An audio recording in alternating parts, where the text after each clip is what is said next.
मानवता कराह रही है, समय बड़ा दुखदाई है, मानव मानव से लड़ता शत्रुता की खाई है, मंदिर मस्जिद बैर नहीं है, प्यार लुटाने आया हूँ, मानव हूँ मैं, मानवता का दीप जलाने आया हूँ, दीप जलाने आया हूँ। परम आदरणीय अध्यक्ष महोदय, निर्णायक मंडल, प्रबुद्ध श्रोतागण एवं मेरे सहभागी मित्रों, मैं केंद्रीय उद्योग सुरक्षा बल से आरक्षक टीएस परस से आप सबको करता हूँ सादर नमस्ते।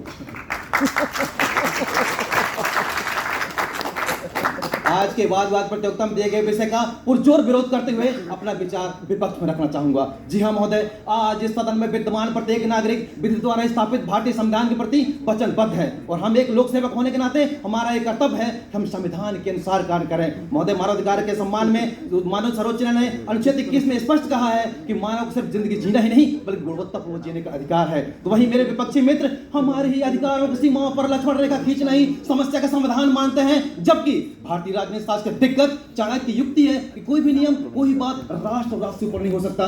किंचित ऐसा है तो सरकार बदल देना चाहिए। महोदय, एक बार पूर्वोत्तर राज्य की तरफ तो देखिए, मणिपुर की हृदय प्रतारक घटना जिसमें 2 महिलाओं को निर्वस्त्र कर चौराहे में घुमाया जाता है और हमारे सुरक्षाकर्मी मुख बधिर होकर तमाशा देखते रहते हैं। महोदय, इतना ही नहीं, तमिलनाडु दिवास्ती गांव की घटना जिसे हाल ही में माननीय उच्च न्यायालय मद्रास ने एक गंभीर मुद्दे पर फैसला सुनाते हुए एसपी, कलेक्टर, डीपो सहित 269 लोगों को दोषी करार दिया है।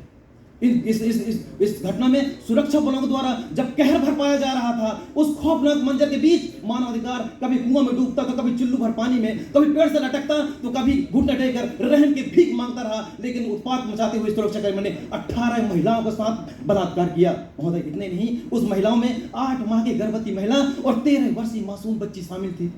महोदय, इन घटनाओं ने पूरे मानव जाति को झकझोर कर रख दिया है।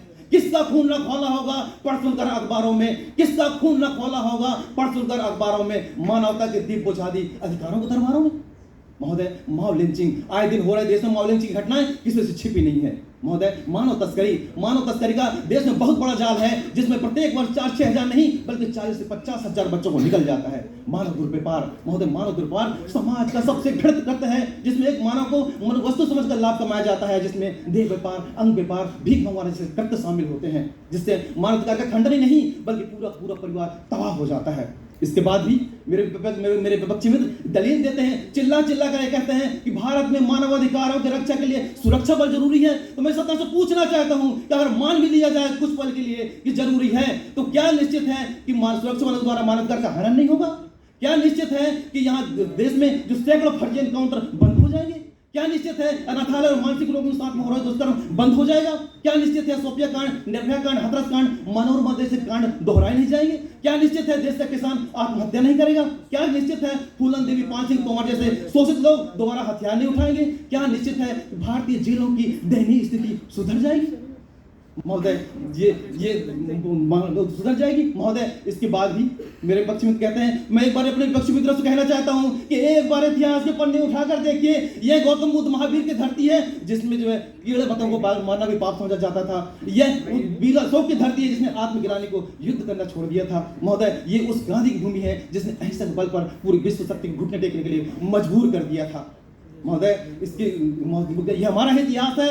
1978 की युद्ध में पाकिस्तान के 93,000 सैनिकों को बिना खून खराबे के मानवता का परिचय देते हुए हमने छोड़ दिया था। महोदय, आज के मानवाधिकार के जिन आदर्शों की कल्पना संयुक्त राष्ट्र के चार्टर में किया जा रहा है, आज के जलते बिखरते भारत के परिप्रेक्ष्य में कितना प्रासंगिक है, यह चिंतन का विषय है। महोदय, आज के घुमंडीकरण के दौर पे, जहां घुमंडीकरण के दौर पे विकास के मार्ग पर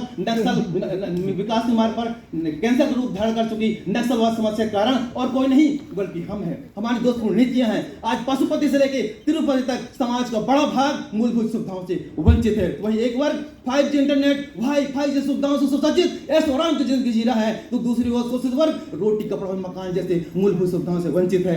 आज अमृत उत्सव मना रहे देश के 75 सालों के बाद भी मूलभूत सुविधाओं से देश के शोषित वर्ग वंचित है। महोदय, आज मैं इतिहास गवाह है, आज इतिहास गवाह है, समय साक्षी है कि समाज के भटके हुए लोगों को मुख्य धारा से जोड़ने के लिए, समाज के बीच सामंजस्य स्थापित करने के लिए हमें गोला बारूद की नहीं बल्कि पहल की जरूरत है, शिक्षा की जरूरत है, हमें विश्वास जगाने की जरूरत है। महोदय, मैं चंद लाइनों के साथ अपने बाड़े में विराम देना चाहूंगा। गरीब हो, अमीर हो, काला कोट हो या खाकी वर्दी, मानव के लिए अधिकार है, दानव के लिए मरवर्जी।